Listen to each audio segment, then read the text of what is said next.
Bonjour chers frères et sœurs, nous sommes le jeudi 20 novembre et ce jour spécial que le Seigneur a fait pour chacun de nous, c'est un jour de joie, c'est un jour où nous allons déjà le commencer en demandant que la bénédiction du ciel soit sur nous. Je vous invite à faire le signe de la croix avec moi.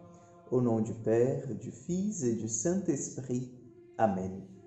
Seigneur, ce matin, ce vendredi, où la semaine s'écroule, nous venons te rendre grâce pour toutes choses que nous avons faites, Seigneur, pour tout ce que tu nous as permis de réaliser pendant cette semaine. Et nous voulons aussi te demander ta force pour que nous puissions accomplir nos tâches, pour que nous puissions accomplir notre devoir, Seigneur, en ta présence, pour que nous puissions rayonner ton amour devant nos frères et sœurs. C'est pour cela, Jésus, que nous demandons ton Esprit Saint sur nous, qu'il vienne nous encourager, qu'il vienne nous donner la force, qu'il vienne, Seigneur Jésus, nous donner ce courage d'être devant toi, qu'il vienne nous donner le courage d'avancer vers le chemin de la conversion. Tout cela, Jésus, nous te demandons par l'intercession de la Vierge Marie. Je vous salue Marie, pleine de grâce. Le Seigneur est avec vous. Vous êtes bénie entre toutes les femmes, et Jésus, le fruit de vos entrailles, est béni. Sainte Marie, Mère de Dieu, priez pour nous, pauvres pécheurs, maintenant et à l'heure de notre mort. Amen.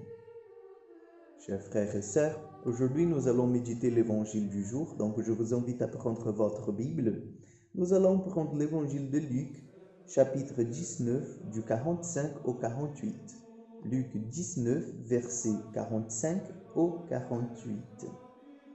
En ce temps-là, entré dans le temple, Jésus se mit à en expulser les vendeurs.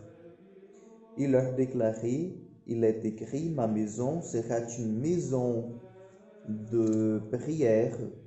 Or, vous en avez fait une caverne de bandits. Il était chaque jour dans le temple pour enseigner. Les grands prêtres, les scribes, ainsi que les notables, cherchaient à le faire mourir, mais ils ne trouvaient pas ce qu'ils pourraient faire. En effet, le peuple tout entier, suspendu à ses lèvres, l'écoutait. Acclamons la parole de Dieu.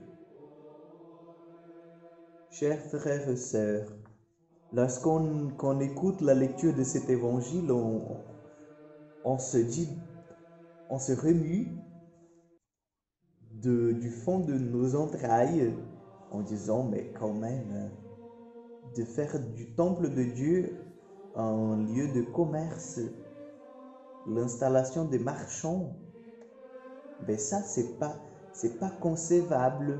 Comment voir en fait notre église de Monteux, d'Altin de Palu? Comment voir, je vais un peu plus loin, notre basilique Saint-Pierre à Rome, remplie en fait de marchands, de gens qui vendent des choses. Et c'est une maison de prière. C'est un endroit où nous allons rencontrer le Seigneur. C'est l'endroit en fait par excellence où le Seigneur habite, puisque nous avons Jésus là. Et ouais, je suis tout à fait d'accord avec vous, c'est inconcevable ça. Nous ne pouvons jamais penser que la maison du Seigneur devienne en fait un marché. Non. Par contre, quand on prend cet évangile, on le médite et on va un peu plus loin que la maison du Seigneur autant que bâtiment. Nous allons entrer maintenant dans cette vision de la maison du Seigneur comme notre cœur, là où Dieu il habite, là où il fait demeure. Ne sommes pas nous comme ces marchands qui ont envahi en fait, qui ont laissé que d'autres choses envahissent nos cœurs, qui prennent la place. Et je ne sais pas, en fait, peut-être le marchand de cigarettes, le marchand, en fait, des images qui ne sont pas convenientes, le marchand de tant de choses, en fait, où Jésus, il n'a pas la véritable place chez nous. Ne sommes pas nous, en fait, en train de remplir nos cœurs, le temple de Dieu, la demeure du Seigneur, de choses qui ne sont pas de lui ou qui ne sont pas lui? Ce matin, nous avons besoin que Jésus vienne dans nos cœurs aussi, qu'il vienne avec son fouet pour expulser tous les marchands qui sont entrés dans notre cœur, tous les marchands qui se sont installés et qui ont fait en fait de notre maison de prière une foire, qui ont fait de notre maison de prière un marché.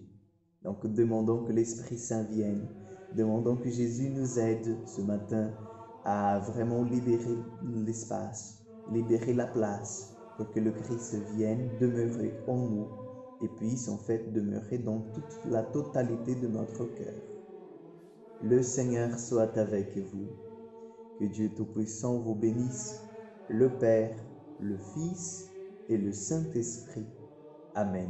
Je vous souhaite une excellente journée et à demain pour encore une prière du matin.